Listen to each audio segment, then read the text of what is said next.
네, 강사 소개 자체가 고난입니다. 고난 주간을 제가 오늘 낮에도 우리 성도님이 식사 대접을 해가지고 상당히 고기로 고난을 당해가지고 저녁을 안 먹고 왔는데 또 강사 소개로 이렇게 강사 소개를 쭉 들어보니까 강사가 시원찮으니 반응을 잘 해주셔라. 강사가 상당히 멘탈이 약하니까 좀 얼러줘라. 뭐 이제 약간 이런 식의 강사 소개를 하시는 제가 얼굴까지는 참으려고 그랬어요. 인정하니까. 예. 참 기대가 됩니다. 어쨌든 저만 고난 당할 수 없으니까 다 같이 고난을 3일 동안 이렇게 당해야 될 것 같다 그런 생각이 들고요. 우리 목사님 저희 교회 이미 오셔가지고 설교하실 때 저는 이제 그런 느낌이 들었어요. 저는 좀 입으로 설교하는데 이분은 몸으로 설교한다. 온 몸과 열성을 다해서. 근데 오늘 제가 찬양팀을 보니까 목사님하고 똑같아요. 그죠? 이렇게 그냥 그온 얼굴의 표정과 손과 발과 뭐 하여튼 몸을 다해서 저희 교회는 찬양팀도 딱 이래가지고 입만 이렇게 하는데 제가 많이 회개를 해야겠다.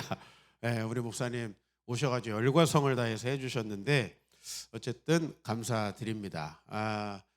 그 3일간 고난 주간인데 이 고난 이번에 부활주일이 좀 빠르잖아요. 다른 해보다. 그래서 이제 3월이고 목련이 막 만개하는 주간에 이렇게 고난 주간이 됐어요. 근데 그 목련이라는 꽃이 얼마나 고상하고 아름답고 순결합니까, 그죠? 근데 우리 예수님을 참 많이 닮은 꽃이다 그런 생각을 이렇게 하면서 근데 또 목련꽃이 질 때만큼 참 안 예쁜 그죠? 호박꽃은 저도 이쁘거든요. 괜찮거든요. 근데 목련꽃은 지면 정말 비참하게 지잖아요. 근데 참 예수님의 순환을 많이 닮았다 그런 생각하면서 이제 요즘에 저희 교회 근처에 산책하면서 목련을 이제 보면서 이게 한 2주, 3주 부활주일이 뒤에 있으면 이제 목련이 다 져버린 다음에 이제 고난 주간이 오는데 한번 내일쯤 이렇게 목련을 보시면서 우리 주님 묵상하시는데 좀 유익이 있지 않을까. 저는 하여튼 요즘에 그렇게 목련을 보면서도 주님을 좀 묵상하고 있습니다. 어쨌든 여러분들과 기쁘고 즐거운 시간 또 주님께서 우리를 위해서 순환 당하셨기에 우리가 누리는 그 하나님의 나라와 그 복음의 생명력들이 여러분 안에 잘 전달되고 또 열매 맺게 되기를 소망합니다. 기도 잠깐 하고 시작하겠습니다. 하나님 나눔 교회로 보내주셔서 감사합니다. 주님께서 생명 바쳐서 세우신 이 교회 또 우리 10년 전에 귀한 목사님 보내셔서 정말 이곳에 우리 많은 젊은이들, 청년들 또 자녀들이 대한민국의 미래를 준비하면서 성장할 수 있는 귀한 교회로 세워주셨습니다. 그리고 그 일을 위해 우리 정말 이 나눔교회의 많은 시니어들이 많은 수고와 헌신과 또 열과 성을 다해 주님의 고난에 또 동참하는 마음으로 교회를 세웠습니다. 이 교회의 미래를 축복하시고 또 이 3일간의 집회가 이 교회와 또 우리 이 교회를 다니는 우리 사랑하는 성도님들 이 교회에 속한 또 부득이 온라인으로 예배드릴 수밖에 없는 각 가정까지도 주님께서 그 하나님의 나라를 이루어 주시기를 원하고 임하게 하시기를 원합니다. 그리고 우리의 삶 주님께 온전히 순종하여 그분의 통치 가운데 이 세상 사람들 갈 바를 모르고 욕망 가운데 두려움 가운데 살아가는 이 세상에 우리의 삶이 하나의 모델이 되고 또 방향을 제시하고 소망이 될 수 있는 그런 귀한 집회로 사용하여 주시옵소서. 오늘 특별히 첫날부터 함께 찬양하고 주님을 예배하는 우리 귀한 성도님들에게 큰 은혜 주시길 원합니다. 예수님의 이름으로 기도하옵나이다. 아멘. 네, 제가 그 첫 번째 사역을 강남구에 있는 한 교회에서 이렇게 하게 됐습니다. 그러다 보니까 이제 어떻게 하다 보니까 서초구에 또 교회를 개척하게 됐고 그래서 이제 제 동료 목사들이 이렇게 저를 강남 목사라고 이제 비아냥거립니다. 얼굴은 강남하고 어울리지 않는다. 는 이제 제 얼굴을 보면서 많은 분들이 즐거워하세요. 사람이 이렇게 다양하게 많은 캐릭터를 소화할 수 있구나. 그래서 제가 전도사를 준비하고 있을 때에 한 배우가 이제 주유소 습격 사건이라는 곳에 이제 출연을 해가지고 그때부터 이제 지금 유명 배우가 됐죠. 그래서 뭐 저도 한때 김혜수의 애인이 아니냐 이제 이런 얘기도 들어가면서 그 유해진으로서 활동을 오랫동안 하다가 요즘에는 또 많은 분들이 또 표인봉 목사님을 닮았다. 그래서 두 분이 뭐 집회 같이 하시면 어떠냐 뭐 이제 이런 얘기도 하시고 그다음에 제가 뭐 평생 들었던 말 중에 이제 가장 황당한 말이 둘리라는 만화에서 둘리를 빼고 다 닮았다. 어떤 사람은 둘리도 닮았다. 이제 이렇게 얘기를 하는데 그래서 하나하나 뜯어보면 또 맞고요. 그래서 하나님의 창조가 얼마나 신묘막측하나 하는 것들을 이렇게 증명할 수 있는 거예요. 예? 다채롭게. 그리고 이제 이쪽에서 지금 보시는 분이 있고 이제 저쪽에서 보시는 분이 있는데 이렇게 자리를 바꿔서 앉아 보시면은 이 석굴암 얼굴이에요. 또 들어오는 각도에 따라서 또 다른 캐릭터들이 보여요. 그래서 우리 조영민 목사님은 이제 은혜로운 얼굴이지만은 저는 재밌는 얼굴. 재미도 필요하잖아요. 아니에요? 성령의 열매 중에 희락도 있잖아요. 희락을 주는 얼굴이다. 그래서 상당히 성령께서 신경을 쓰신 얼굴입니다. 어, 여러분들과 오늘 이제 창세기 이야기를 할 건데 저도 뭐 제 얼굴로 인해서 과거에 가장 어려움이 많았고 고난이 많았는데 뭐 우리 요셉 형님에게 되면은 또 아무것도 아닌데 오늘 이제 요셉 얘기를 좀 여러분들에게 하려고 합니다.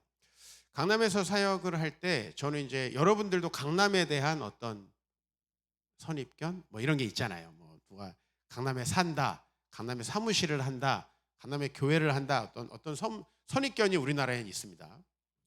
근데 저도 이제 봉천동에서 태어나 가지고 저희 아버지께서 온갖 마을 없는 교회를 전전하면서 목회를 하시면서 저를 끌고 다니셔 가지고 정말 뭐 어렵고 힘든 동네만 골라서 이렇게 살다가 제가 이제 첫 번째 사역을 이렇게 강남에 와서 하게 됐습니다. 그런데 어쨌든 강남에 있는 친구들이 뭐가 부족할까라는 생각이 들어서 어쨌든 늘 이렇게 좋은 환경에서도 신앙생활을 제대로 안 하는 그 청년들에게 엄청 분노를 가지고 이렇게 사역을 했습니다.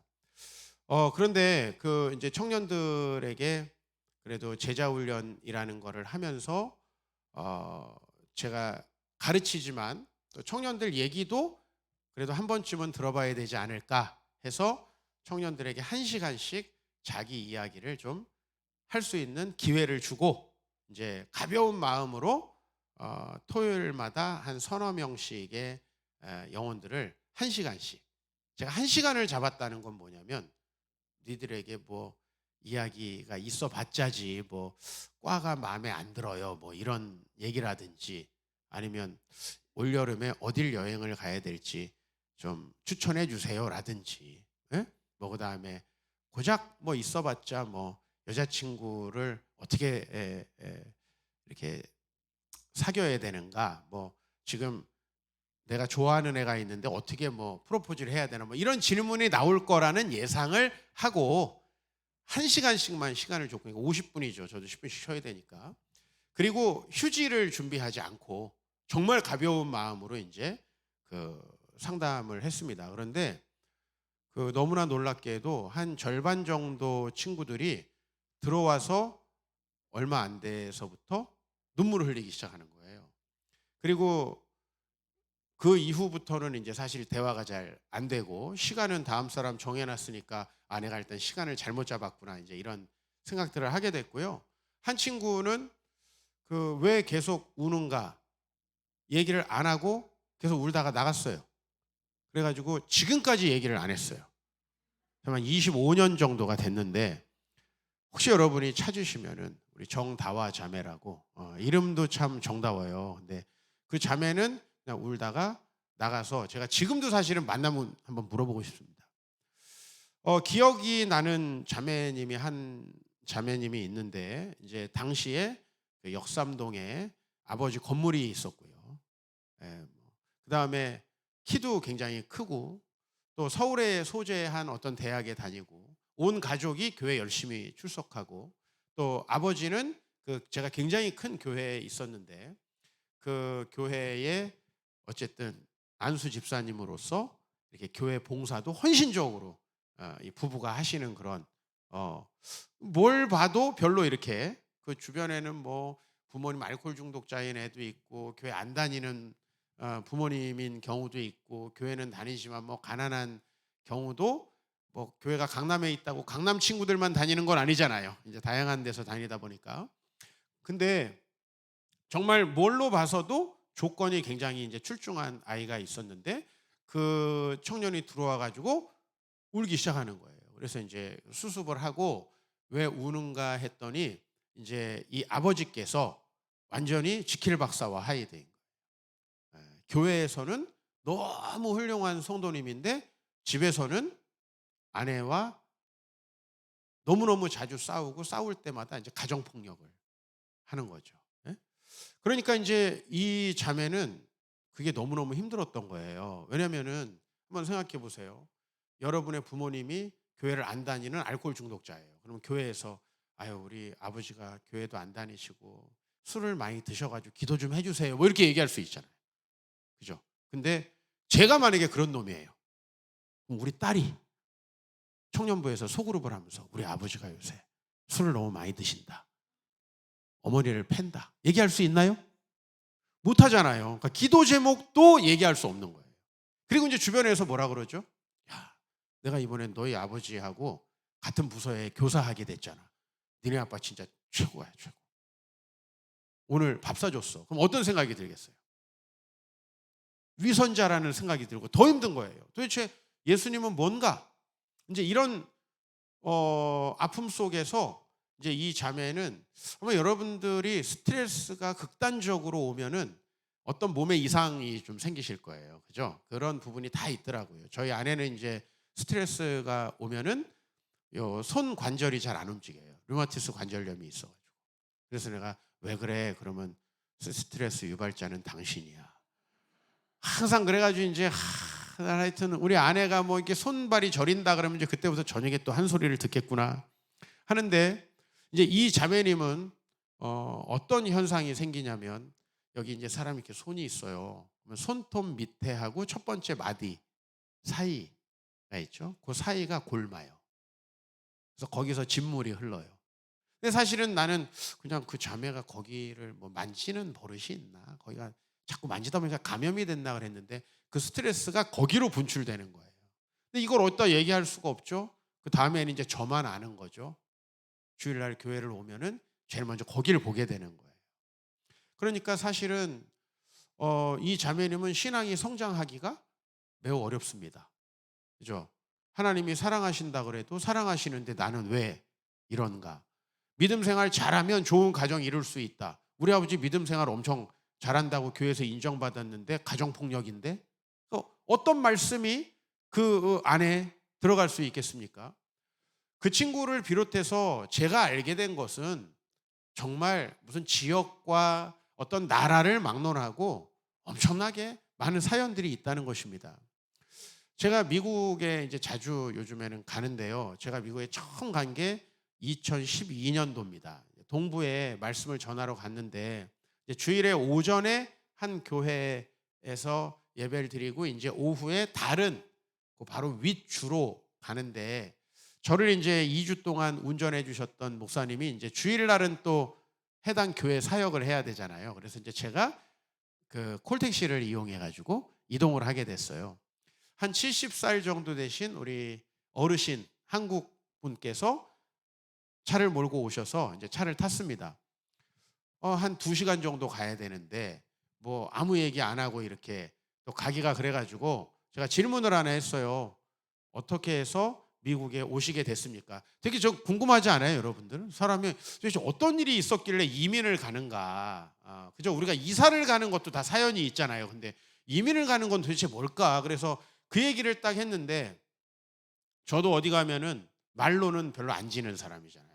여러분 딱 봤을 때 구강 구조 자체가 저는 이게 위쪽보다 밑에 쪽이 잘 발달해 있잖아요. 말로는 지는 사람이 아닌데 제가 그 질문을 하나 한 다음에 내릴 때까지 한마디도 하지 못하고 그분이 한국에서 이제 사업이 망한 이야기부터 시작해가지고 당시에 이제 용산에 도장 찍고 미국 가던 시절이잖아요. 그러니까 한국에서 돈이 없거나 하여튼 신분이 안 좋은 사람은 미국을 갈 수가 없던 시절에 불법으로 브로커를 통해서 미국을 간 얘기부터 시작해가지고 이제 현재 아들들이 결혼해서 어떻게 사는지를 얘기하다가 도착을 하게 됐어요.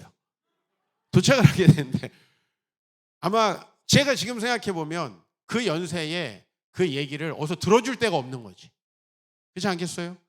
여러분 우리 여기 좀 연세 좀 지긋하신 우리 그 권사님들 남편이 얘기하면 들어주겠어요? 쓸데없는 소리 한다고 이렇게 하겠죠. 근데 제가 되게 잘하는 게 있어요. 추임새. 아, 네, 이런 거 해드리잖아요. 이거 기가 막히게 성도님들이 좋아하세요. 얼굴은 이래도 목회는 이제 추임새 목회예요. 추임새 목회. 이야기를 계속 이제 들으면서 그 다음 질문들을 그 다음 이야기를 할 수 있게 이제 발판을 깔아주는 거예요. 나중에는 택시 속도가 늦어지고 나를 내려주고 싶어 하지 않는 느낌이었어요. 그런 택시는 처음이었어요. 보통은 빨리 가서 내려주고 다음 손님 또 돈 받아야 되잖아요. 하여튼 그런 경험도 있었습니다. 그분도 아마 교회에서 소그룹을 하면은 정말 잘하실 분일 것 같아요. 우리가 살면 한국에 있다고 해서 사연이 없어요? 강남에 있다고 사연이 없어요? 우리가 볼 때 미국에서 딱 선글라스 끼고 이끌 가시는 분들 보면 그죠? 와가지고 달러 딱 해가지고 애들한테 용돈 주는 거 보면 되게 있어 보이지만 그분들이 외국인 노동자로 특히 이제 비자 때문에 항상 어려워하면서 그렇게 살아간 그 시절이 어마어마한 일들이 있는 거예요. 게다가 성경에서 기본적으로 말하는 게 뭐예요? 모든 인간은 의인이에요? 죄인이에요? 그러니까 여러분들이 그 누구를 만나도 그 사람은 죄인이에요. 그러면 그 사람이 잘해줄 가능성이 높아요? 사기칠 가능성이 높아요? 왜? 성경대로 하자면 여러분 오늘 저를 처음 봤는데 죄인이에요? 아니에요? 좀 여러분이 강사한테 그 예의를 갖추느라 말씀하시긴 좀 그렇지만 저도 죄인이고, 예? 우리 아내가 가끔 목사님은 내가 입 열면 목회 끝난다. 저에게 이렇게 얘기를 해가지고 제가 아내에게 고분고분 그나마 살고 있어요. 세상에 다 죄인이잖아요. 예를 들면 우리가 학교에 갔어요. 근데 선생님이 막 진짜 사랑의 학교에 나오는 막 그런 선생님이야. 막 헬렌 켈러 설리반 선생님이야. 계실까요? 예? 공 못하는 친구도 하나하나를 정말 자기 자식처럼 계신가요? 예? 촌지를 안 줘도 준 친구보다 더 열심히 가난한 아이들에게도 희망을 줘야 돼. 많이 계신가요? 지금은 촌지가 아예 없죠, 그죠? 되게 웃긴 게 뭐냐면 이거 좀 뭐 혹시 교육계 종사하시는 분들은 이해하십시오. 작년에 사실 우리 서초구에 심각한 일이 벌어졌잖아요. 그 학교에 제가 작년 말에 갔을 때까지만 해도 이 조화를 치우질 못했어요. 학교를 삥 둘러서 몇 바퀴로 조화가 세워져 있어요. 근데 원래 이 강남이요, 과거에는 모든 선생님들이 가고 싶어 했던 임지였대요. 지금은 아무도 가고 싶지 않은 임지인 거예요. 왜? 예전에는 선생님 마음에 들려고 촌지를 준 거예요. 지금은 변호사를 데리고 가요. 예? 돈을 못 주니까 우리 아들이 좀 피해를 당하거나 할 경우에 법조인을 대동한단 말이에요. 그 법조인을 저 마라도에서 대동하겠어요? 저 섬에서 대동하겠냐고요? 없죠. 그러니까 이분들이 지금은 강남 지역에 더 배정받기를 싫어한다는 이야기예요. 그러니까 사실은 사람이라는 것은 다 죄인이기 때문에 우리가 어디에 가서 항상 우리가 생각하는 그 이상적인, 예를 들면 여러분이 직장에 갔는데 사장님이 너무 좋아, 이럴 가능성이 얼마나 있나요? 회사의 미래보다는 당신의 성장에 신경을 쓰시게나, 이런 사장님이 있을까요? 말은 그렇게 해도 사실은 그분들에게 더 중요한 거는 본인의 가족과 회사의 매출 아닐까요? 기본값이라는 거예요, 인간이라는 게. 그래서 우리가 이 삶에 대해서 되게 낭만적으로 접근하지만 저는 이제 나이가 들어서 알게 됐어요. 좋은 선생님을 만나는 것이 되게 힘든 일이고, 또 여러분이 좋은 선배를 만나는 것도 되게 힘든 일이고, 좋은 배우자를 만난다는 건 진짜 힘든 거죠. 바꿀 수도 없고. 그죠? 예, 너무 심각해지지 마세요. 옆에 있는 분들한테 걸려요. 그러니까 이 문제가요, 우리가 이 세상을 살면서 많은 문제들이 생기는데, 그런 문제가 복합적으로 생겼던 사람이 누구냐면은 요셉이라는 사람이죠. 그죠? 여러분, 어머니가 몇 분 계십니까? 그래도 있어봤자 한두 분 아니에요. 요셉은 일단 엄마가 4명이에요. 근데 그러면 아버지가 뭐 큰 잘못을 했느냐? 그렇지도 않아요. 사실 아버지는 그나마 형제들 중에 믿음이 좋았어요. 에서라는 형이 있었는데 에서는 안 믿는 사람들하고 결혼을 해버렸어요. 그래서 부모님이 이 야곱을 저 멀리 보냈잖아요. 그것도 혼자서. 얼마나 피 끓는 청년이 혼자서 그 먼 거리를 이동하면서 힘들었을까요? 근데 여러분들 그 외롭고 힘든 상황에서 이제 야곱이 딱 바단 아람에 가서 삼촌네 집에 도착을 했습니다. 야곱이 잘못한 건 뭔가요? 예? 두 자매가 있는데 더 이쁜 자매에게 마음이 간 거예요. 여기 우리 남자 집사님들, 어떻게 두 자매가 있을 때, 우리 저하고 눈 지금 마주쳤으니까 한번 여쭤볼게요. 두 자매가 있어요. 딱 내가 지금 20대 중반에 지금 굉장히 외로워 지금. 너무 힘들어요. 두 자매가 있는데 한 사람은 되게 이쁘고 한 사람 안 예뻐요. 누구 좋아해요? 그죠? 야곱이 잘못한 건 이거예요. 근데 이제 삼촌의 입장에서 생각을 해보자고요. 그 삼촌의 입장에서, 아휴, 우리 큰딸은 좀 덜 이쁘니까 그냥 넌 시집가지 마라. 그럴 수 있어요? 그래서 이제 삼촌은 뭘 했냐면은, 이 친구가 와서 보니 이쁜 딸을 좋아하죠? 근데 이쁜 딸이 둘째예요. 그러면 이제 이걸 어떻게 패키지로 보낼 수 있을까? 그죠? 이 고민을 한 거예요. 삼촌 입장에서는 또 딸을 또 시집 안 보낼 수 없잖아요. 그래서 이제 먼저 보냈어요. 근데 그래서 이제 한 명만 좋아했는데 2명을 같이 살게 됐죠. 그렇죠? 그럼 하나님 입장에서 한번 생각해 보자고요. 안 이쁜데 자식도 없어. 이게 자식이 요새는 없는 게 더 좋을 수도 있다고 사람들이 생각을 하고 자녀를 안 낳는 지금 상황에 있지만, 하나님께서 이제 레아에게 자녀를 주시고 라헬에겐 또 안 주셨죠? 그죠? 그러니까 이제 이 라헬이, 아유 그래 우리 언니는 참 내가 좀 더 이쁘니까 나에겐 하나님께서 자녀를 좀 늦게 주셔도 조금 주셔도 괜찮다 이랬어요? 또 아니라는 거예요. 또 왜 나만 자녀를 안 주셔 해가지고 몸종을 들여서 자녀를 낳기 시작하니까 또 저쪽도 또, 그래 우리 동생은 아유 그래 자식도 없이 얼마나 힘들겠나 해가지고, 그래 거기다 좀 하나님이 주셨으면 좋겠다 그래요? 아니잖아요. 그러니까 이 분들을 보면 누가 크게 잘못을 한 것이 있다고 보기가 어렵습니다. 그런데 어쨌든 이런 일들이 겹치고 쌓이고 해서 이 사람들이 하나님을 안 믿는 것도 아니고, 야곱은 하나님을 믿는 배우자를 고르려고 그 먼 데까지 간 거죠, 사실. 우리 식으로 말하면은 교회 와가지고 결혼을 한 거예요. 근데 그 가정에 이런 일이 생긴 거예요, 사실은. 그러니까 사실 이 요셉의 일들을 우리가 되게 특이한 일, 그거는 뭐 어쩌다가 생기는 일 아니라는 거예요. 죄송한 말이지만 앞에 뭐 장로님이신지 집사님이신지 제가 잘 모르겠지만은 집사님에게도 생길 수 있는 일이다. 왜냐면 라헬이 더 좋잖아요. 그죠? 우리 자매님들로 말하면은, 자 유혜진하고 현빈, 누가 합니까? 지금 내 외로워. 지금 한 명 되게 이제 남자친구 사귄 지 오래됐어. 근데 딱 외로운 처녀 때 딱 현빈하고 저하고 어때요? 실물 하나 있으니까 어때요? 날 좋아해 주는 사람. 그렇게 피해갈 거를 생각 못했네요. 분명히 목사님께서 대답을 잘하라고 이렇게 하셨잖아요. 이게 설교가 꼬이는데 이렇게 되면은. 그죠? 그러니까 사실은 요셉이에게 있었던 일들을 우리가 역추적을 해보면 누구에게나 일어날 수 있는 일이에요. 그래서 서로의 약간의 시기가 있었고 약간의 질투가 있었고, 그리고 그래서 이제 하나님께서 어떻게 또 요셉의 어머니를 일찍 데려가셨죠?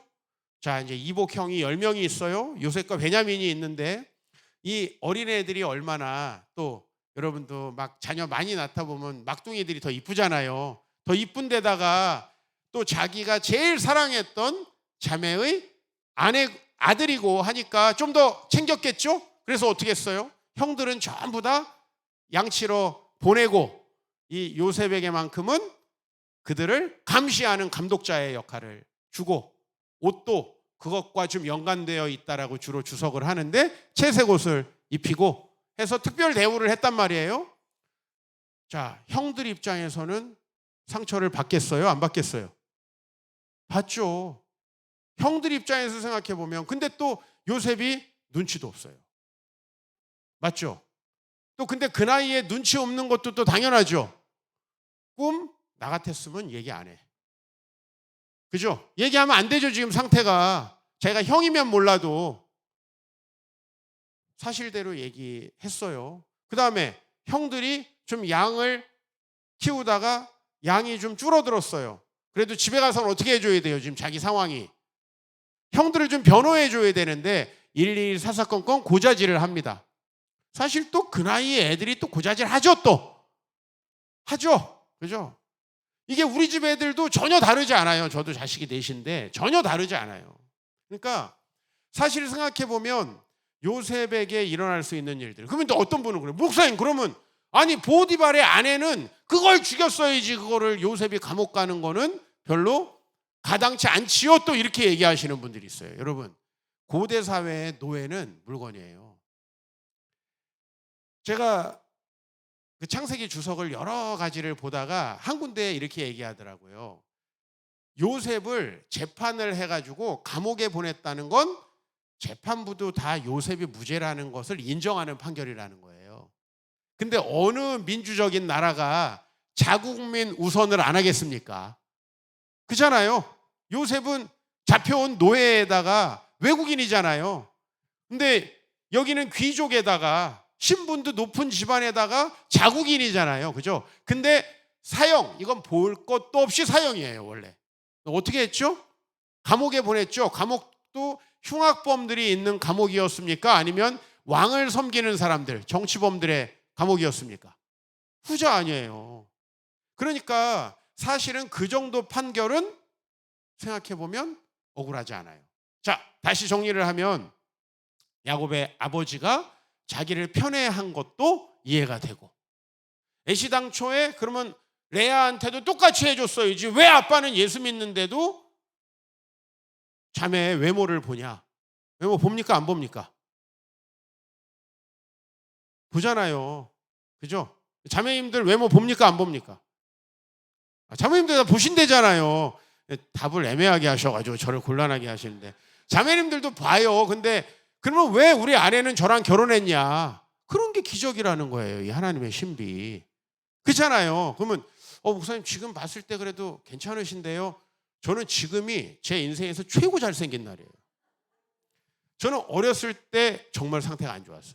저희 아내가 지금 만족도가 좋습니다. 제품이 점점 좋아지는 거예요. 제품이 점점 좋아지는 거예요.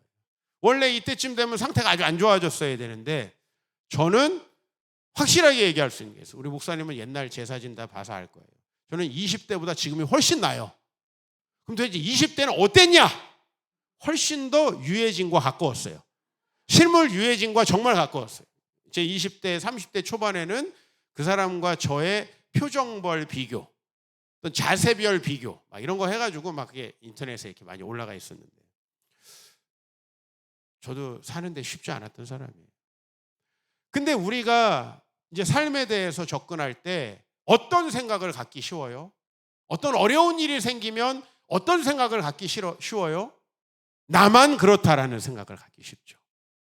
왜 나한테만 이런 일이 벌어지느냐? 우리 찬양에도 있잖아요. 왜 내게 있는 나만 고난을 당하냐고 낙심하고 슬퍼하지 마시라고 그렇게 얘기하잖아요. 근데 실제 그래요. 저희 교회에 새 가족으로 오시는 분들, 보통 세가족으로 교회 생활을 안 하셨던 분들은 다른 사람들하고 무슨 얘기만 합니까? 좋은 얘기만 합니다. 힘든 얘기 잘 안 하죠. 그죠? 인스타에 싸운 거 올립니까? 여행 간 거 올립니까? 싸우고 여행 간 걸 올리죠.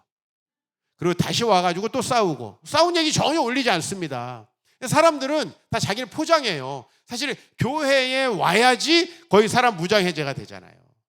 자매님, 형제님들 이렇게 오세요. 그래서 목양실에 와가지고 상담을 할 정도가 되면 마음이 많이 열린 상태에서 이제 이렇게 대화를 해요. 그러면 이런 힘든 일이 있었고, 그럼 교회 올 만한 이유가 없었던 분은 안 계세요. 다 이유가 있으세요. 요즘에 강남 엄마들이 교회 오는 이유는 소아 우울증이 많아요. 그리고 아이들의 문제. 왜냐면 아이들을 그렇게 놀지 않고 돌리는데 아이들이 문제가 안 생기기가 좀 어려운 것 같아요. 그런 상태에서 교회로 오시는데 제가 이분한테 이제 이런 얘기를 해요. 그러시군요. 남편에게 그런 문제, 우리 교회에도 몇 가정이 있어요. 그러면 진짜 그러냐고 물어봐요. 근데 사람에게 있는 문제는 다 대부분 있어요. 그러나 우리는 대체로 어떻게 생각하냐면 나한테만 왜 이렇게 억울한 일을 하나님께서 주시는가라고 생각을 합니다. 그래서 안타까운 건 뭐냐면요. 자, 과거에 교회에서 상처가 되게 많았던 한 분이 계신다고 쳐봐요. 과거에 막 교회에서 맨날 싸우고 목사님이 부정부패를 저지르시고 막 비인격적이시고 한 교회를 다녔던 어떤 성도님이 세가족으로 오셨고, 이쪽은 굉장히 지방에서 좋은 교회를 다녔는데 이사 때문에 어쩔 수 없이 이제 서울로 와서 세가족이 계세요. 어떤 분이 목사님을 빨리 신뢰하고 교회에서 사랑받을까요? 저는 좀 이런 생각이 들어요. 옛날에 고생하셨던 분이 그래도 이번에는 행복하게 좋은 교회를 다녔으면 좋겠다는 생각이 들어요. 그런데 상처가 많고 과거가 힘들었던 분들은 그 다음도 힘든 가능성이 굉장히 높아요. 우리가 왜 가정을 중요하다고 생각합니까? 가정에서 존중받지 못하고 상처받은 아이는 학교에 가서도 자존감의 문제로 친구들과나 선생님께 문제가 있을 가능성이 많죠. 이게 제가 되게 안타까운 점인 거예요. 성도님들이 힘들고 어렵게 살아서 교회에 왔어요.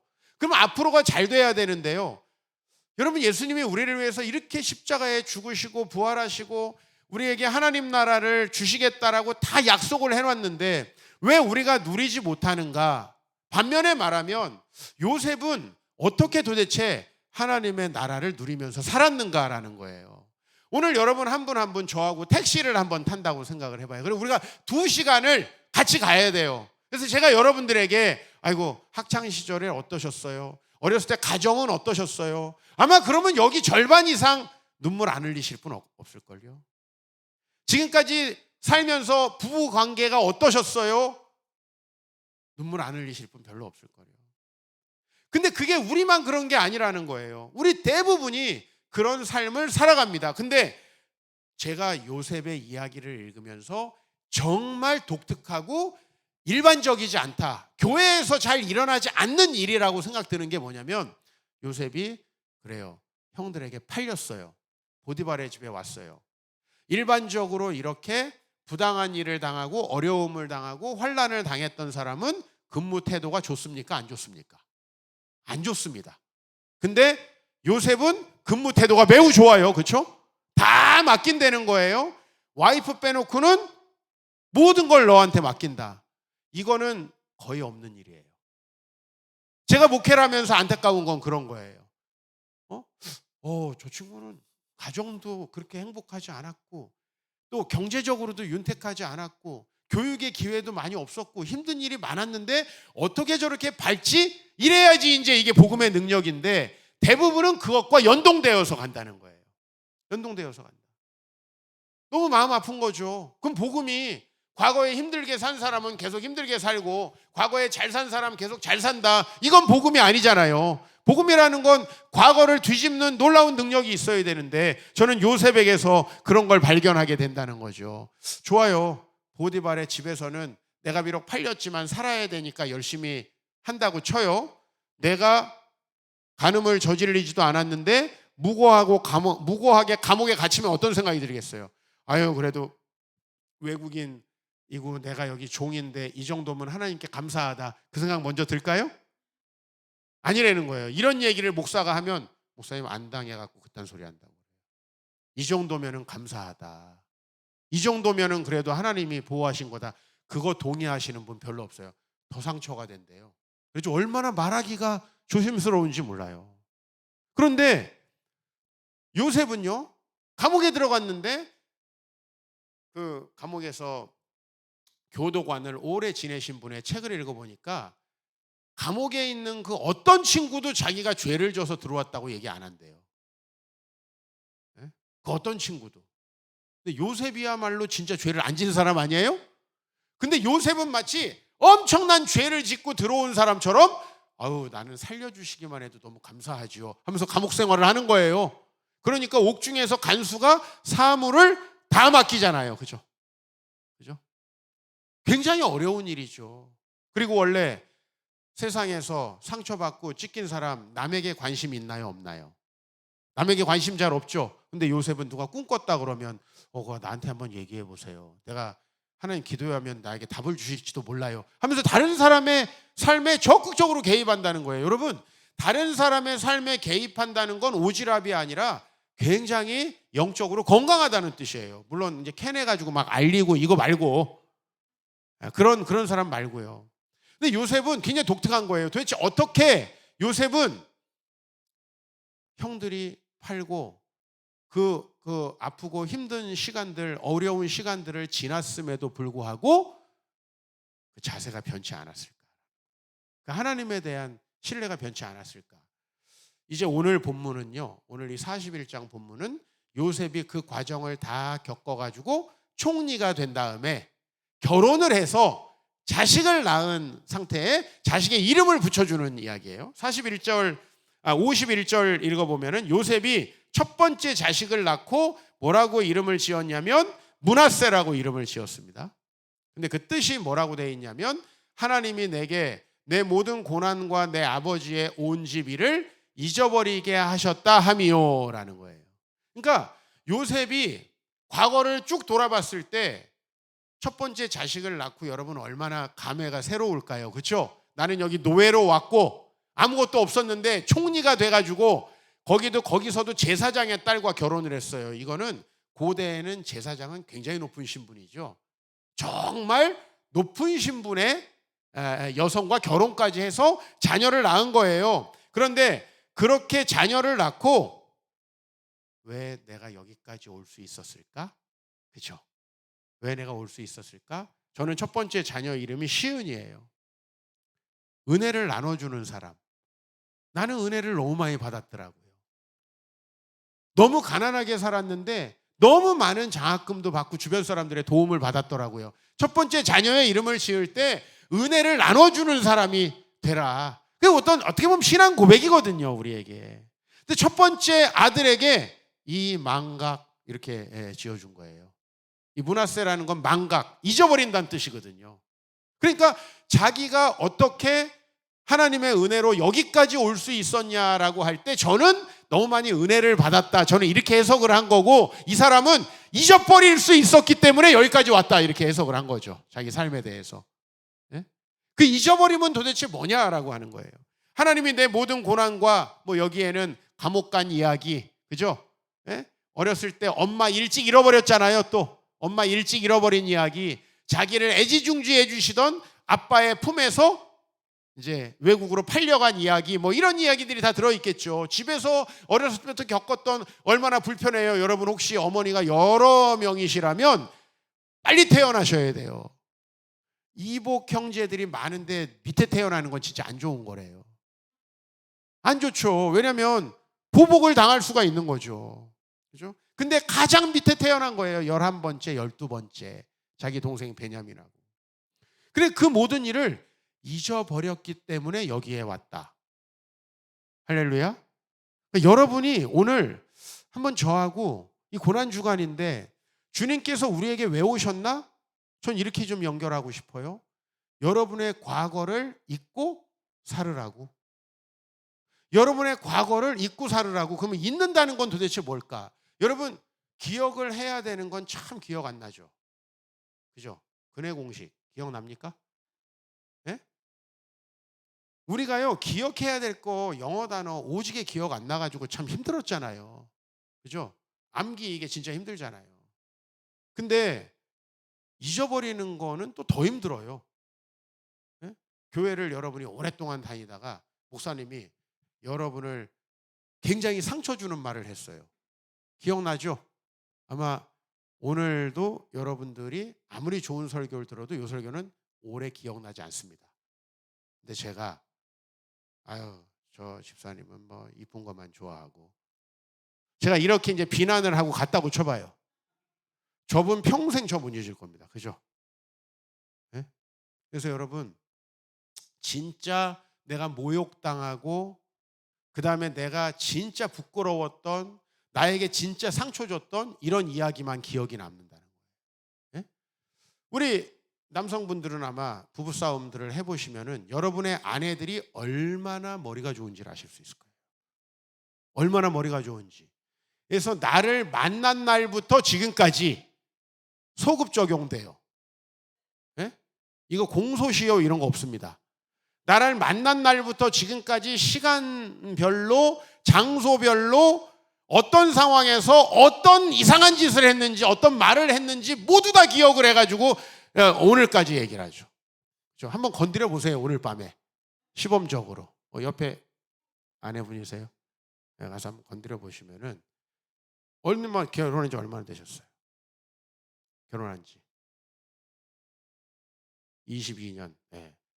그럼 연애까지 해가지고 한 25년 된다고 치고 정확히 기억하실 거예요. 잘못한 것만. 뭐 사랑해, 뭐 오늘 힘들었지 이런 거 언제 했는지 전혀 기억하지 못합니다. 근데 그런 거 기억하는 경우는 딱 한 경우가 있어요. 다이아 정도를 사주면서 사랑한다고 할 때. 그 나머지는 모든 걸 잊습니다. 사실 사람이. 그리고 뭐만 기억하냐면 나쁜 거. 1년 내내 선생님이 뭐 사회가 이렇고 수학이 이렇고 영어가 이렇고 단 하나도 기억 못하다가 너 나와 이 자식아 해서 몇 대 패면 그것만 기억하는 게 인간이에요. 그러니까 요셉이 이렇게 얘기했다는 게 얼마나 특이한 거고 은혜였는지를 여러분 아셔야 된다는 거예요. 사람은.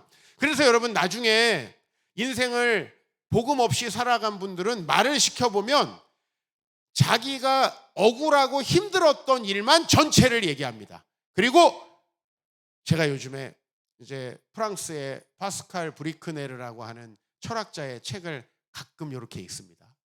근데 그 사람이 우리에게 굉장히 저에게 인상 깊게 한 말은 우리는 과거를 창조해낸다는 거예요. 창조해낸다.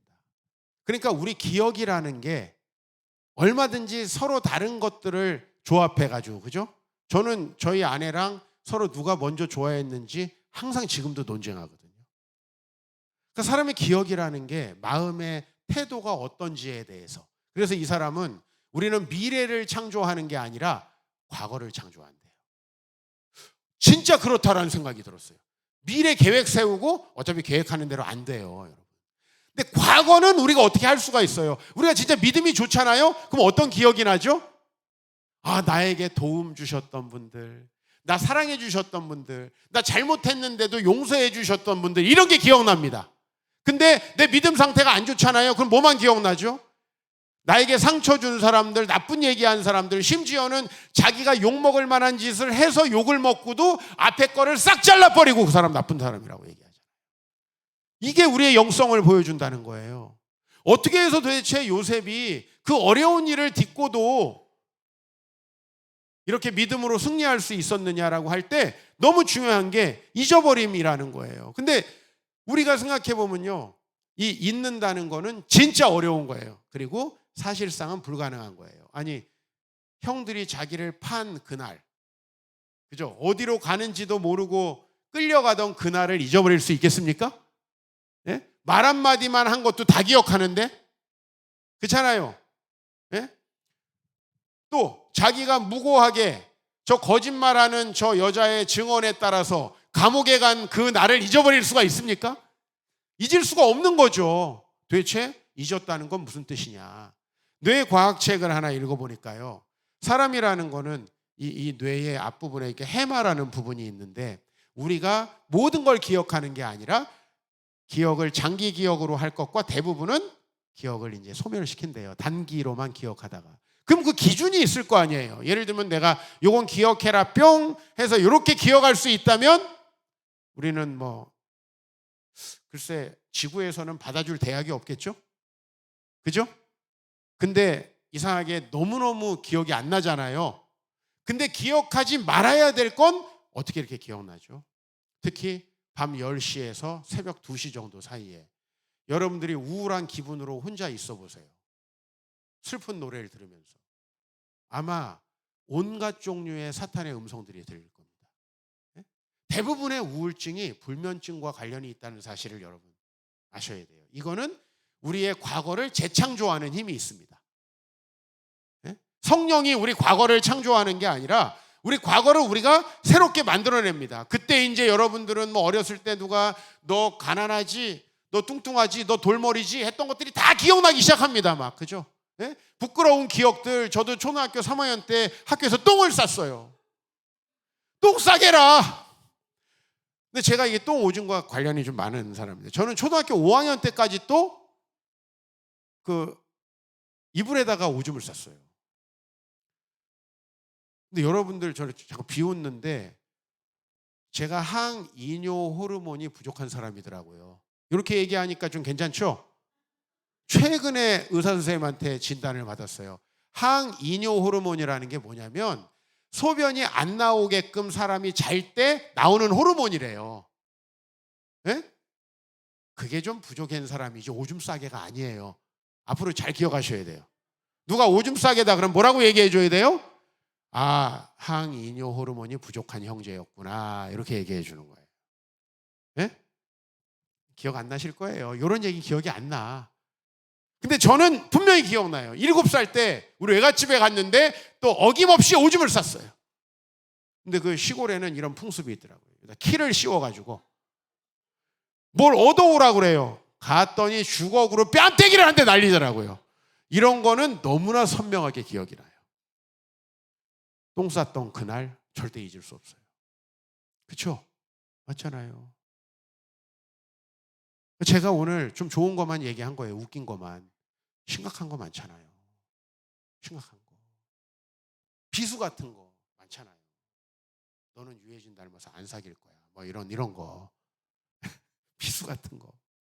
근데 그런 얘기는 죽어도 잊혀지지 않고 우리에게 남아요. 그렇다면 요셉에게 잊어버렸다는 것은 무슨 의미일까라고 하는 거예요. 무슨 의미일까?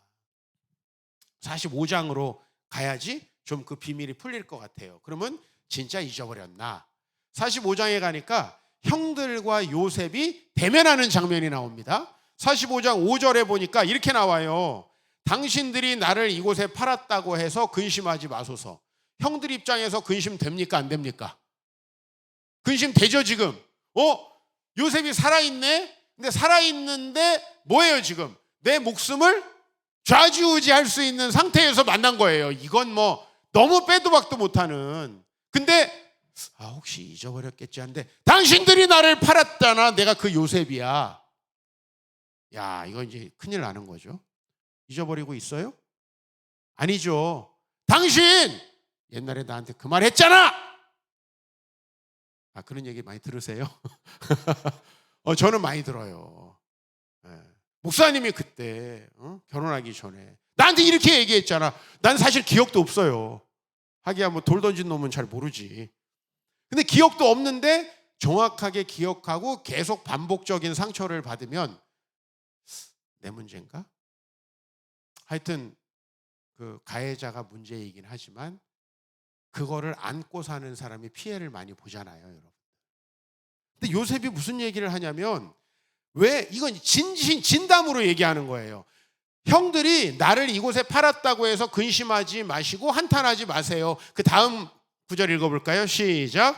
하나님이 생명을 구원하시려고 나를 당신들보다 먼저 보내셨나이다. 그럼 여러분 좀 국어 문제 한번 내볼게요. 이 두 가지 문장이 있어요. 당신들이 나를 이곳에 팔았다라는 문장이 하나 있고 하나님이 나를 보내셨다. 주어는 뭔가요? 첫 번째 문장 주어. you. 그죠? 우리가 만나고 있는 사람들이에요. 이게 주어예요. 목적어는 나죠. 두 군데 다 목적어는 똑같아요. 근데 주어가 유일 때는 동사가 뭔가요? 팔았다. 요걸 소위 말하면 팩트라 그래요. 요새 사람들 좋아하는 게 뭐예요? 팩트 체크. 그래서 인생이 안 되는 거예요. 팩트 체크. 그 팩트 체크에서 뭐 하게요? 그래서 수학 잘하시는 분들이 인생이 힘든 거예요. 정확히 논리적으로 있는 사실만. 저는 전주희 씨 왕족이거든요. 갑자기 집안 얘기해서 죄송합니다. 당황하시는데 세종 큰 형님 집안이에요. 우리 조상이 얼마나 훌륭하시냐면 동생이 더 똑똑함을 알고 음주 가무와 사냥에 스스로 빠지셨어요. 여자에게 너무 많은 관심을 보이셨어요. 그래서 세자가 됐다가 잘렸어요. 그래서 우리나라에 한글이 나온 거예요. 얼마나 대단한 집안이에요. 아니에요? 근데 여러분, 사실 우리가 이 주어 동사 이거를 어떻게 기억하느냐가 너무너무 중요한 거예요. 우리가 과거를 어떻게 기억하느냐. 근데 여러분, 지금 요셉은 첫 번째 문장 당신이 나를 팔았다예요.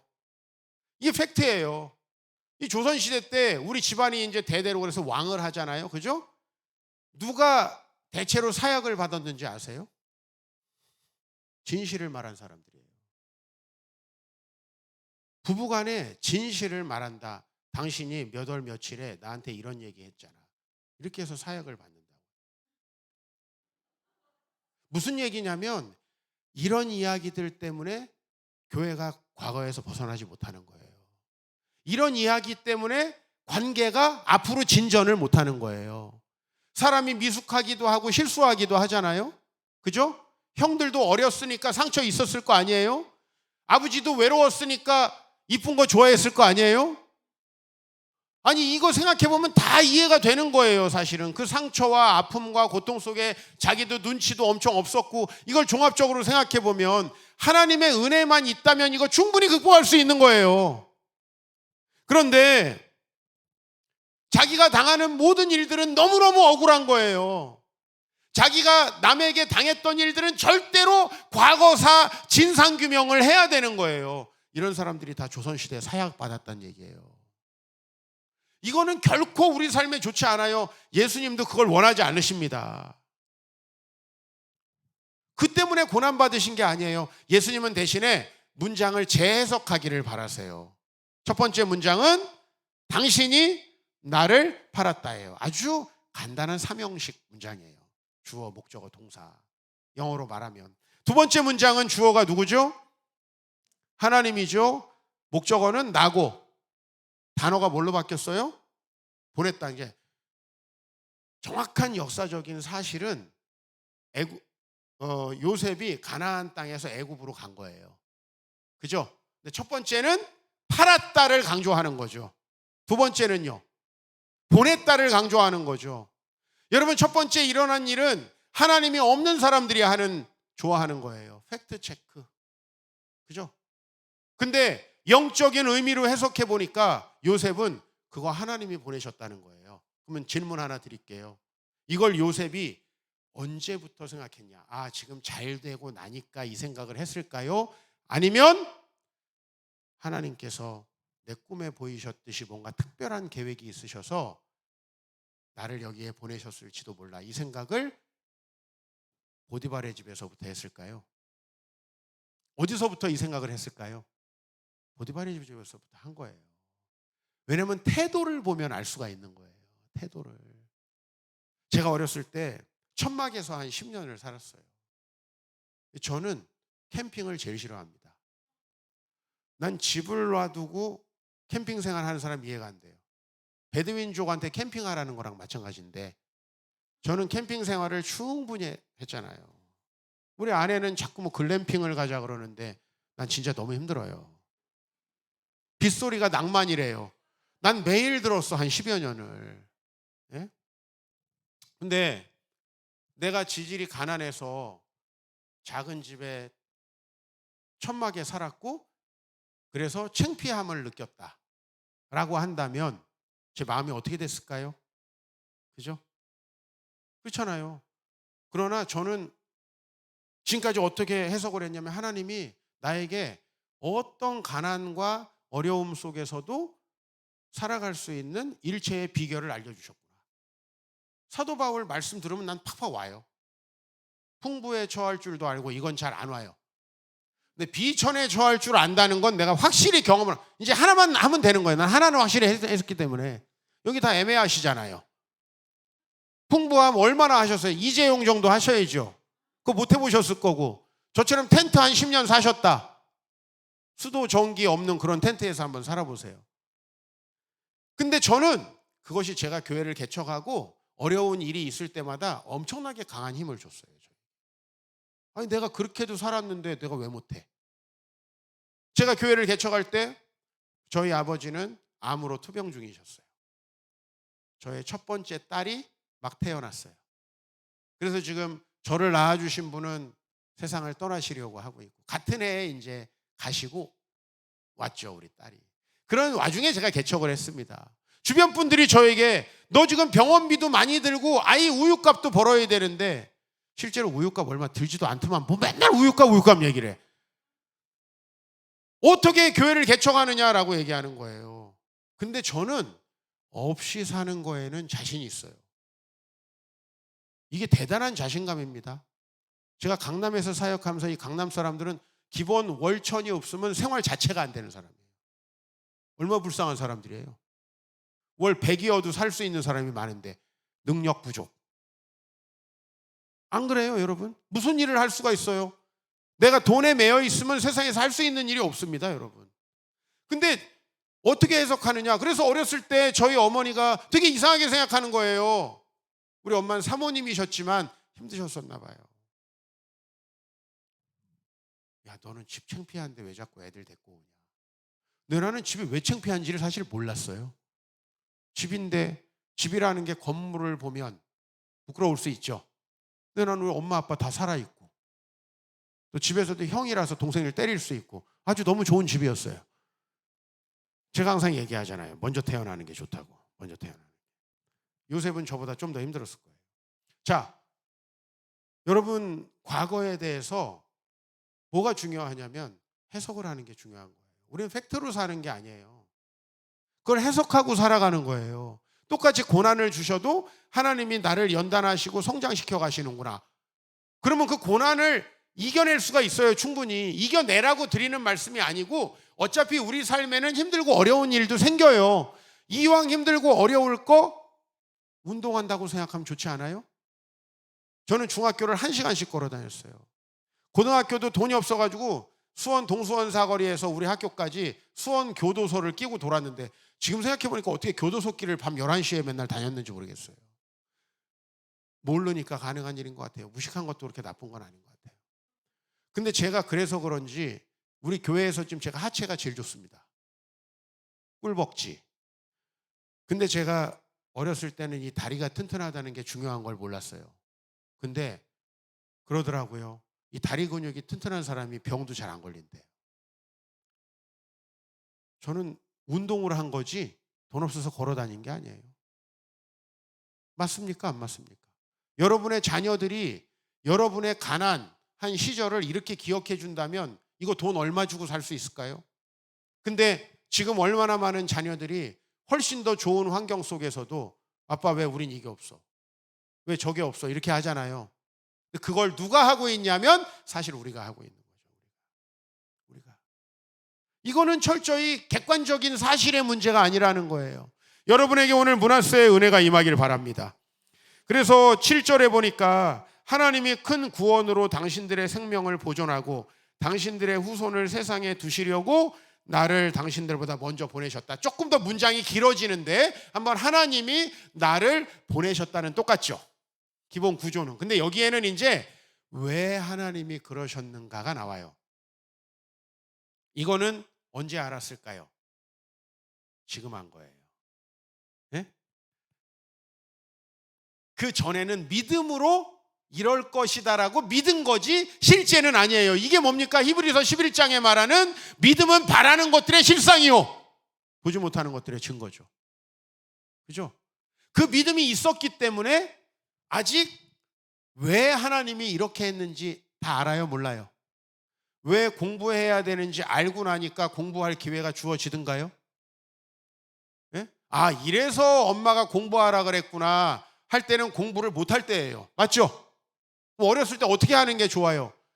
목사님이 말씀하시면, 부모님이 말씀하시면 얼추 맞겠지. 제가 이 목사들의 세계에 대해서 얘기하자면 말한 대로 다 살진 못해요. 근데 목사들이 말은 제대로 한다고, 일반적으로. 말도 제대로 못하면 건 교회가 안 돼요. 예수님이 그래서 뭐라고 그랬냐면 바리새인의 행동은 본받지 말더라도 말은 따라하라고 그랬어요. 말이라도. 근데 우리는 끝까지 의심해요. 그게 맞을까? 하나님 말씀대로 하는 게 맞네 할 땐 게임 오버 된 거예요. 그죠? 그죠?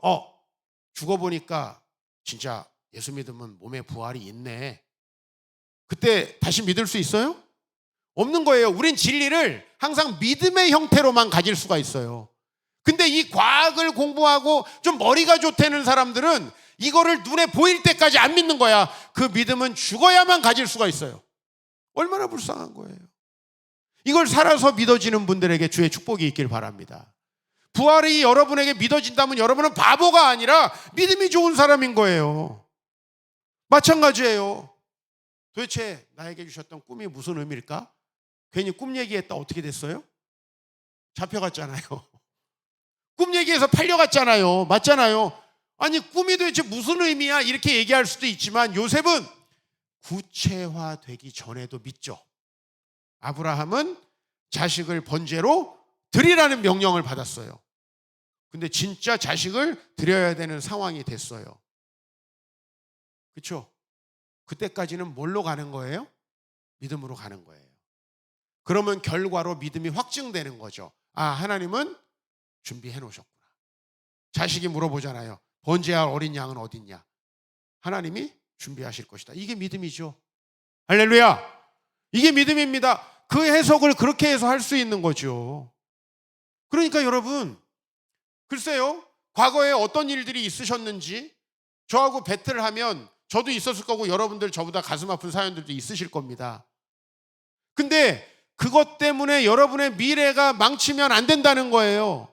하나님은 그것을 통해서 강하게 하신다는 거예요. 여러분, PT 받으시는 분들 여기 계시죠? PT. 전 PT 하면 진짜 코치 때려버리고 싶어요. 진짜 너무 힘들어요. 한 30분 지나가면 진짜 미칠 것 같아요. 근데 왜 돈 주고 하십니까? 근육이라는 것은 고통이 없이는 절대 안 생겨요. 왜 요즘 우리 청년들, 어린 세대들이 의지가 약할까요? 그럼 풍요로워서 그래요. 그죠? 그럼 다시 함흥철수로 가야 되나요? 그럴 수는 또 없죠. 이게 되게 어려운 거죠. 그럼 왜 우리 정말 산업화 시대를 넘어오신 우리 어른들 세대가 의지가 강했나요? 의지가 강할 수밖에 없었던 거예요. 어려운 상황에 버티니까 자연히 의지가 강해진 거예요. 어려운 상황에 던져져서. 그렇다면 나는 우리 자녀들 뭐 좀 풍요로운 상황에 던져줘도 나쁘지 않겠지만 그들이 좀 어려운 상황에 던져진다면 되게 장점이 있죠. 맞지 않아요? 가난한 상황에서 자란다면 장점이 있죠. 저같이 될 수 있잖아요. 가난해서 뭐 못하진 않는구나 쟤는. 예? 견딜 수 있구나. 여러분, 장점이 있잖아요. 그걸로 간 거예요. 그래서 모든 그림들이 다 그려지기 전에 믿으시기를 축복합니다. 저도 교회 개척을 19년 전에 했는데 이게요, 도대체 개척을 하면 잘 될 거라는 시나리오가 그 어떤 방식으로 생각해도 없어요. 그래서 남들한테 물어봤어요. 근데 남들도 다 안 된대요. 근데 밤에 기도하면 계속 개척을 하고 나니 말씀하시는 거예요. 미치겠더라고요. 누가 선배가 야, 이래서 너는 잘 될 수밖에 없어, 이런 얘기라도 해줬으면 좋겠는데 그런 얘기 해주는 선배도 단 한 명도 없었어요. 딱 한 명. 우리 교회에 나랑 같이 사역하게 된 전도사가 목사님 잘 될 것 같습니다. 그래. 소망이 막 생겨가지고. 왜 그랬더니 이유는 잘 모르겠습니다. 지가 해야 되니까 어쨌든 아자아자라도 해야 되니까 그런 건지 지금 알 것 같아요. 왜 그렇게 하셨는지. 그걸 여러분 알고 가면 죽어서 믿어야 된다는 사실. 애들이 여러분의 이야기를 다 알게 될 때는 이미 여러분이 이 세상에 안 계신다는 사실. 나도 우리 아버지가 얼마나 좋은 분이셨는가 돌아가시니까 알겠더라고요. 그래서 참 많이 눈물을 흘렸어요. 엄마는 아직 살아계셔가지고 이제 아빠 돌아가실 때부터 알게 됐어. 엄마도 참 훌륭하신 분이었구나. 근데 우리 아빠가 돌아가실 때까지는 저 그거 인정을 못했어요. 부족한 것들만 보이더라고요, 아직도. 근데 얼마나 좋은 분인지 우리가 성경 말씀을 그래서 믿고 이 이유들 있잖아요. 당신들의 생명을 보존해서 당신들의 후손을 이 땅에 두시려고 이건 모른다는 거예요. 지금 알게 된 것이라는 거예요. 이래서 나를 여기에 보내셨구나 먼저. 그걸 어떻게 우리가 압니까? 여러분 뭐 빅데이터로 알 수가 있어요? 전혀 알 수가 없는 거예요. 이건 어디까지나 믿음의 영역이에요. 미래 예측할 수 있습니까? 우리가 코로나가 올 거라고 단 한 명이라도 예측한 학자 있나요? 학자들 믿지 마세요, 여러분. 박사학위 믿지 마세요. 그거 미래 절대 예측 못합니다. 오직 믿음만이 우리 미래를 예측할 수가 있습니다. 오직 믿음만이. 그래서 8절에 이렇게 정리합니다. 그런즉 나를 이리로 보낸 이는 당신들이 아니요 하나님이시라. 이제 팩트 자체가 바뀌어요. 팩트 자체가 나를 보낸 거는 당신들이 아니고 누구다? 하나님이다. 이게 그 영의 세계를 보는 거죠. 이게 이제는 내 육의 눈으로 일어난 일만 내 이성으로 해석하며 살아가는 게 아니라 하나님의 나라를 보는 사람들이에요. 하나님의 나라가 뭐예요? 그분이 통치하시는 나라, 그분이 주인 되시는 나라. 그렇다면 오늘 여러분들에게 일어나는 모든 일들, 또 여러분이 지금 겪고 있는 일들 하나님의 주권 하에 있습니다. 아멘. 그렇다면 그걸 믿는 사람은 좌절하지 않겠죠. 그렇죠? 이걸 경험 못한 형들은 언제까지 요셉을 의심하냐면 아버지가 죽을 때까지 의심합니다. 왜요? 아버지가 살아계시니까 효심으로 우리를 봐주는 거겠지. 그래서 형들이 다 아빠보다 빨리 죽었어야 되는데 문제는 50장에 야곱이 죽어버려요. 네? 그러니까 형들이 이젠 우리가 죽었구나. 요셉이 너무나 한탄하면서 이렇게 이야기합니다. 당신들이 나를 해하려 했는데 하나님께서는 그것을 선으로 바꾸셨다. 여러분 그냥 괜찮아가 아니에요. 네? 네 돈 떼어 먹어서 미안해. 괜찮아, 참을 수 있어. 집에 가면 막 분신사바하고 그런 게 아니라는 거예요. 네? 교회에서 뭐 상처 줘서 미안해. 아니야. 그러고 뒤에서는 저놈 진짜 나쁜 놈이야. 욕하고. 우리는요 마음으로 이게 완벽하게 해석이 안 되면 절대 용서 못해요. 절대 용서 못한다고요. 근데 왜 요셉은 용서가 된 거냐? 하나님이 그걸 선으로 바꿔주셨기 때문이에요. 그럼 하나님은 어떻게 그걸 선으로 바꿀 수 있었냐? 요셉이 믿었기 때문에. 만약에 요셉이 나 감옥에다 가둬놓고 이런 게 무슨 하나님이야, 그렇게 하고 막 살았으면 요셉의 꿈이 이루어졌을까요? 안 이루어졌을까요? 안 이루어졌겠죠. 꼭 기억하셔야 돼요. 하나님 뜻대로 교회를 그래서 19년 전에 개척을 하게 됐습니다. 그리고 정말 하나님께서 물질을 채워주셔가지고 교회가 어쨌든 조그만한 예배당이지만 예배당이 세워졌습니다. 근데 교회가 1년도 되지 않아가지고 엄청난 환란이 우리 교회에 있었어요. 어떤 한 형제가 저에게 상처를 받아가지고 저를 아주 나쁜 놈이라고 루머를 퍼뜨리고 나가서 지속적으로 성도님들에게 연락해서 저희 교회를 초토화시켰어요. 보통 나에 대한 나쁜 소문은 누가 제일 늦게 알아요? 내가 제일 늦게 알죠. 다 알고 나서 제가 알게 됐어요. 처음에는 목회에 대한 온갖 환멸이 들더라고요. 네? 속된 말로 내가 세상에서 딴 거 했으면 뭘 해서 못 먹고 살까? 내가 이걸 했는데 하나님 어떻게 이러시는가. 처음에 기도원에 갔는데 너무 원망이 되는 거예요. 근데 이틀, 3일 이렇게 지나면서요. 제 초점이 조금씩 그 형제에게서, 그 형제에 대한 원망에서 그 루머를 듣고 나간 성도님들에게로 이렇게 옮겨지더라고요. 저희 교회는 초창기에 이혼하신 자매님들이 많이 왔었어요. 여러분 강남에 큰 교회 많잖아요. 큰 교회에서 축복받으면서 결혼을 했습니다. 그런데 가정이 깨졌어요. 그럼 그 교회 다니기가 어렵죠.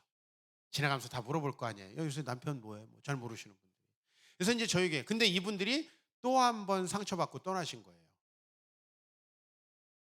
그럼 누가 잘못한 건가? 내가 생각해 보니까 결국은 이 공동체는 언제든지 사탄이 틈탈 수 있는 영적인 공동체인데 기도하지 않고 성도들에게 상처 입히고 부족한 리더십을 가지고 있던 저의 문제였더라고요.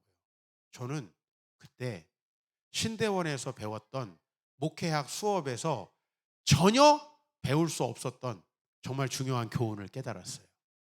그리고 그 형제 덕분에 저희 교회가 그 다음에 엄청 튼튼하게 건강하게 성장할 수 있었다. 정말 지금까지요, 거짓말같이 그 이후로 너무너무 평안하고 너무너무 행복한 교회로 성장해 가고 있어요. 제가 아까 목사님 소개하셨듯이 연구소 사역을 하고 있는데 저희 교회도 어려움은 어떻게 다른 교회를 신경 쓸 수 있겠습니까? 저희 교회도 어려운데 어떻게 제가 다른 목사님들을 만나서 목회에 대한 여러 가지 상의를 할 수 있겠어요? 저희 교회가 너무 행복해졌어요. 우리 성도님들, 제가 교회를 많이 비우는데 늘 제가 너무 수고하고 고생한다고 저를 많이 지원해주고 기도해주고 계세요. 근데 그렇게 되었던 건 제가 너무 나이브하고 아무것도 모르는 채로 개척을 했구나. 이 교회가 얼마나 영적인 공동체인지 아세요? 얼마든지 사탄이 들어와서 야, 네 형들이 너 팔았잖아. 야, 보디발의 아내 복수해야 되지 않겠니? 이 마음 여러분에게 주는 거예요. 그건 정의나 진리랑 아무 상관없는 겁니다. 여러분 망치는 거예요. 그 복수심으로 살면 인생이 됐겠느냐는 거예요. 그 상처받은 마음으로 살면 됐겠느냐는 거예요. 소망을 가지고 주님의 자녀로 살아가려고 하는데 너가 할 수 있는 게 뭐 있어? 너 공부도 못했잖아. 너 돈도 없잖아. 네가 뭘 할 수 있는데? 이런 이야기들이 여러분 내면에 사탄에 의해서 들릴 때 어떻게 견딜 수 있겠어요? 저는 그 형제와 연락도 하고 또 그 형제와 꼭 만나서 아이들을 셋 낳았어요. 저희 교회에서 이제 떠난 다음에 잘 생활하고 있더라고요. 그 가정 축복하고 언제든지 만날 수 있는 마음이 준비가 다 됐어요. 왜냐하면 내가 용서를 한 게 아니라 그 경험을 통해서 하나님이 저에게 선으로 갚으시더라고요. 나를 목사로 성장시키시더라고요. 뭐 목사가 이렇게 설교하고 뭐 공부하면 성장하고 물론 그것도 약간은 되겠죠. 그죠? 그러나 인생이라는 건요, 아픔 없이는 성장할 수 없는 것 같아요. 아픔 없이는. 저는 그리고 오늘 이 설교를 정말 이제 5살 때 제 아들이 된 저희 막내에게 늘 한다는 마음으로 설교합니다. 우리 아내는 부모님에게 버림을 받았습니다. 그리고 입양을 대기하는 시설에서 안 돼가지고 보육시설로 갔고 보육시설에 또 3년 있다가 또 다른 원으로 옮겨졌습니다. 얼마나 기구한 운명인가요? 그리고 5살 때 저희 가정으로 이제 입양을 해서 오게 됐습니다. 저는 하나님이 나를 우리 가정에 보내셨구나. 우리 아들이 이렇게 해석할 수 있다면. 글쎄요, 이제 이유를 또 붙일 수 있겠죠. 날 예수 믿게 하셔서, 이렇게 주님을 알게 하시고, 온 세상에 이렇게 하나님 나라를 전하게 하시기 위해서 나를 이 가정에 보내셨구나 할 수 있다면. 근데 앞으로 만만치 않겠죠? 그죠? 5살 때 와서 다 압니다. 네. 엄마 나 직접 낳은 것도 아니면서 왜 그래? 이런 얘기도 하고요. 네. 마음속에 많은, 지금 9살인데 여러 생각들이 있을 거예요. 이 아이가 만약에 과거를 팩트로 기억한다면 잘 살아갈 수 있을까요? 하나님의 은혜가 이 아이의 마음에 열매 맺을 수 있을까요? 그래서 저는 이 설교를 맨날 우리 막내 아들 하고 싶습니다. 부모님이 널 버린 게 아니고 하나님이 너를 너무나 사랑하셔서 엄마 아빠한테 주신 거다. 얘가 이걸 믿어야지 인생이 되지 않겠어요? 이게 없이 이 아이가 과거를 팩트로 기억하면서 그거를 잘 때마다 떠올리면서 어떤 어려운 일이 생기거나 부모님이 혹시 자기를 훈육하면 저 엄마 아빠가 3명은 자기가 낳았으니까 잘해주고 나는 아니니까 이렇게 하는구나, 만약에 그렇게 해석을 한다면 어떻게 살아갈 수 있겠어요? 누군가가 상처를 줄 수 있지 않겠어요? 너 입양된 아이잖아, 우리 부모님이 결혼 안 된대, 이런 일들 있지 않겠어요? 전 충분히 있을 거라고 봐요. 그게 세상이죠. 그걸 욕할 수 있어요, 우리가? 그죠? 그걸 욕할 수 있나요? 그러나 그 세상마저도 이겨낼 수 있는 게 저는 믿음이다. 하나님의 나라다. 그 하나님이 내 인생을 전체를 책임지고 있다라고 믿을 수 있다면 충분히 이겨낼 수 있지 않겠어요? 그래서 오늘 이렇게 말씀하는 거예요. 당신들은 나를 해하려 하였지만 하나님은 그것을 선으로 바꾸사 오늘과 같이 많은 백성의 생명을 구원하게 하셨나니. 선이잖아요. 너무나 아름다운 거잖아요. 중간 과정에서 상처받은 거 뭐하러 기억하겠습니까? 오늘 여러분들 기억나는 사건이 많으실 것 같아요. 가슴 아픈 사건이 많으실 것 같아요. 저도 시간이 없어서 다 얘기 못했어요. 정말 많아요. 그런데 그 많은 일들이 선으로 바뀌어서 저에게 너무나 큰 축복이 되더라는 거예요. 그 많은 일들이 저로 하여금 불굴의 의지를 갖게 해주더라고요. 그 많은 일들이 하나님을 정말 만날 수 있게 해주시더라고요. 여러분, 어차피 우리에게 어렵고 힘든 일은 많이 일어날 수밖에 없습니다. 왜? 이 세상은 죄로 가득한 세상이니까요. 그러나 하나님은 우리를 그냥 두시지 않고 아들 예수 그리스도 십자가에 못 박혀 죽게 하시고 우리 모든 세상의 죄 담당하시고 우리로 하여금 부활의 영광을 누리게 하셨습니다. 그 안에서 여러분들은 이제 팩트에 의존하는 사람이 아니라 모든 여러분의 과거를 문화세 하시는 그런 인생이 되시는 거죠. 그랬을 때 둘째 아들의 이름을 무엇이라고 짓습니까? 차남의 이름을 에브라임이라고 합니다. 에브라임은 무슨 뜻이냐? 하나님이 나를 내가 수고한 땅에서 번성하게 하셨다. 여러분, 번성하고 싶으시죠? 꽃을 피우고 싶으시지 않으세요? 열매 맺고 싶지 않으세요? 근데 뭐가 먼저여야 하죠? 문화세가 먼저라는 거예요. 잊어버려야 한다는 거예요. 재해석해야지만 감옥에서도 살아갈 수 있다는 거예요. 재해석해야지만 그 시기를 이겨낼 수 있다는 거예요. 만약에 제가 그렇게 초기에 목회를 포기해버렸다면 저는 이제 교회에 대해서 얼마나 비관적인 사람이 됐겠어요. 저는 복음에 대해서 얼마나 비관적인 사람이 됐겠어요. 그러면 저의 이 현란한 입으로 얼마나 많은 사람이 주님을 떠나겠어요. 그런데 제가 주님의 그 복음을 경험하게 되니까요, 성장하게 되니까요, 우리 교회를 통해서 많은 복음적 영향이 흘러나가더라는 거예요. 나눔교회가 오랜 역사를 지나오면서 좋은 일만 있진 않았을 거예요. 여러분 개인도 어려운 일, 아픈 일 많으셨을 거예요. 그러나 그 일들이 선이 될 때까지 조금만 믿음으로 이겨내시고 오늘 그 일들을 통해서 우리를 훈련시키시고 우리를 어딘가로 파송하시고 보내셔서 여러분들을 위대하게 만드실 그 주님을 기억하시고 우리 그 주님 안에 살아갈 수 있기를 주의 이름으로 축원합니다. 우리 같이 좀 기도하면 좋겠습니다. 여러분, 오늘 여러분의 과거의 문제를 해결해야지만은 하나님의 나라가 여러분에게 임합니다. 여러분의 과거 주님의 것입니다. 주님이 거기에도 다 개입하고 계셨습니다. 왜 주님이 우리에게 때로는 아픔과 어려움도 주셨을까요?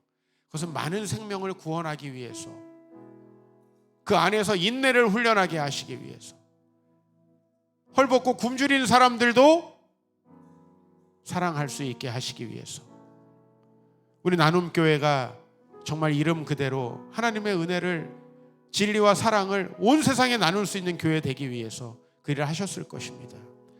여러분 과거를 기억하시면서 우리 같이 기도하십시다. 하나님, 재해석하기를 원합니다. 문화세의 은총이 있기를 원합니다. 그래야 앞으로 하나님 나라가 에브라임 꼽힐 수 있는 우리 나눔 교회 우리 사랑하는 성도님들 한 가정 한 가정 되게 하여 주시옵소서. 우리 같이 잠깐 기도하겠습니다.